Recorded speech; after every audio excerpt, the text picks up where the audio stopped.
But one day I'm sitting under this 40-foot tall eucalyptus tree that's 2.6 miles up the Cold Spring Trail in Santa Barbara, and I'm thinking, that tree would look really cool if it were covered in yarn. And so I went home and I Googled this, and it turns out this is a thing people do. It's called yarn bombing. You wrap these public structures with yarn.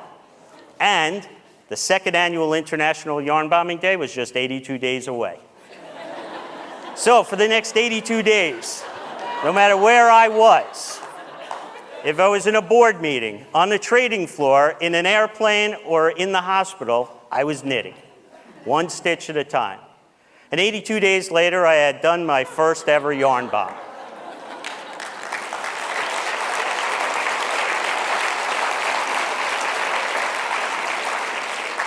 And the response to it blew me away. So I kept going with bigger, more ambitious projects that required more engineering skills. And in 2014, I set the goal to wrap 6 massive boulders in Los Padres National Forest at the top of the mountains. But if I was going to pull this off, I'd need help. So at this point, I had a few thousand followers on social media as the yarn bomber. And I started getting packages, lots of packages.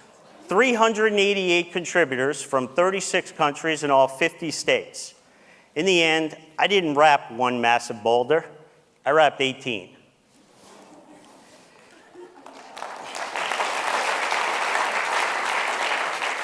So I kept going with bigger, more ambitious projects that would require me to work with new materials like fiberglass and wood and metals, which culminates in a project that is currently at TMC here in Tucson, where I wrapped the Children's Hospital.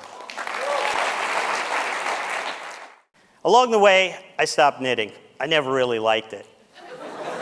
But I like crocheting.